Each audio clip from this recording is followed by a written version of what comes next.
हर कहानी का ना एक हीरो होता है। और हमारी आज की कहानी का हीरो है हमारी त्वचा, जो हर रोज धूप, धूल और न जाने कितने प्रोडक्ट्स की जंग लड़ती है। पर क्या होता है जब ये हीरो थक जाए? तो आज हम बात करेंगे त्वचा को दिए जाने वाले उसी जरूरी आराम की, जिसे हम कहते हैं स्किन फास्टिंग। जरा सोचिए, हमारी त्वचा एक कैनवास की तरह है। सुबह उठते ही फेस वॉश, फिर सिरम, फिर क्रीम, सनस्क्रीन और फिर मेकअप। इतनी सारी परतें, एक के ऊपर एक, रोज। इस बोझ के तले कभी कभी वो कैनवस मतलब हमारी त्वचा पूरी तरह से कंफ्यूज हो जाती है। उसे समझ ही नहीं आता कि अब सांस कहाँ से लेनी है। ये एक ऐसी उलझन है जिसे शायद हम में से कई लोग महसूस करते हैं। और इसी उलझन का एक बहुत ही सीधा साधा हल है स्किन फास्टिंग। इसका मतलब बहुत सिंपल है। कुछ समय के लिए त्वचा पर से हर परत हटा देना। ये अपनी त्वचा से कहने जैसा है कि अच्छा, अब तुम्हारी बारी है, तुम खुद को संभालो, मैं तुम्हें बस थोड़ी शांति दे रहा हूँ। ये त्वचा के लिए एक मौका है कि वो अपनी खोई हुई लय, अपना बैलेंस फिर से पा सके, और वो भी सिर्फ और सिर्फ पानी के सहारे। तो फिर इस कहानी को आगे बढ़ाते हैं और ये देखते हैं कि त्वचा को यह आराम देने का सही तरीका आखिर है क्या। चलिए, स्किन फास्ट के इस सफर पर निकलने के लिए एक एक कदम को ठीक से समझते हैं। अच्छा, तो इसकी शुरुआत होती है समय तय करने से। जो लोग पहली बार इसे आजमा रहे हैं, उनके लिए 12 से 24 घंटे का फास्ट काफी है। सुबह की शुरुआत होगी सिर्फ ठंडे या नॉर्मल पानी से चेहरा धोकर, कोई फेस वॉश नहीं। दिन में धूप से बचने के लिए सनस्क्रीन की जगह टोपी या छाता इस्तेमाल करना है। और हाँ, रात को भी सोने से पहले सिर्फ पानी से चेहरा साफ करना है। ना कोई क्रीम, ना सीरम, ना तेल। बस त्वचा को खुली हवा में सांस लेने देना है। देखिए, हर सफर के दो पहलू होते हैं। एक मंजिल पर पहुंचने की खुशी और दूसरा रास्ते की सावधानियां। स्किन फास्टिंग के इस सफर में भी कुछ बहुत ही बेहतरीन फायदे हैं, तो साथ ही कुछ जरूरी नियम भी हैं जिन्हें हम नज़रअंदाज नहीं कर सकते। चलिए अब इन दोनों को जरा और करीब से जानते हैं।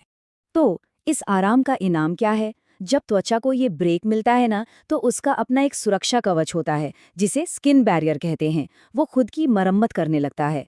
त्वचा पर जो लालिमा या जलन महसूस होती है, उसमें कमी आती है। त्वचा अपने तेल का प्रोडक्शन खुद बैलेंस करना सीखती है। और सबसे अच्छी बात, पहली बार त्वचा का असली रूप सामने आता है, बिना किसी क्रीम या सीरम की परत के। अब आता है सबसे जरूरी सवाल, ये सफर आखिर किसके लिए है और किसके लिए नहीं? ये उन लोगों के लिए बहुत फायदेमंद हो सकता है जिनकी त्वचा बहुत सारे प्रोडक्ट्स के बोझ से थक गई है या एकदम बेजान सी लग रही है। लेकिन ये रास्ता उन लोगों के लिए बिल्कुल नहीं है जिन्हें गंभीर मुहासे, एक्जिमा या सोराइसिस जैसी कोई त्वचा की बीमारी है, या फिर जिनका कोई डॉक्टरी इलाज चल रहा है। ऐसे में हमेशा डॉक्टर की सलाह लेना ही सबसे सही होता है। इस सफर पर कुछ गलतियों से बचना बहुत ही जरूरी है। पहली बात, 3 दिन से ज्यादा का उपवास त्वचा के लिए भारी पड़ सकता है। धूप में बिना किसी बचाव के मतलब बिना टोपी या छाते के निकलना भी एक बड़ी भूल है। और सबसे जरूरी बात, अपनी त्वचा की आवाज सुनना। अगर त्वचा में बहुत ज्यादा खिंचाव, जलन या पपड़ी बनने जैसे संकेत मिले, तो समझ जाइए कि ये रुकने का इशारा है और फास्टिंग को वहीं रोक देना चाहिए। कहानी का क्लाइमैक्स फास्टिंग खत्म होने पर नहीं, बल्कि उसके बाद शुरू होता है। असली चुनौती तो है अपनी स्किन केयर की दुनिया में वापस लौटना। और ये वापसी बहुत ही संभल कर और धीरे धीरे होनी चाहिए, ताकि त्वचा को कोई झटका न लगे। इसे ऐसे समझते हैं, फास्ट के बाद पहले दिन सिर्फ एक बहुत ही माइल्ड जेंटल फेस वॉश और एक लाइट सा मॉइस्चराइजर इस्तेमाल करना है। दूसरे दिन सनस्क्रीन को अपनी रूटीन में वापस लाना है।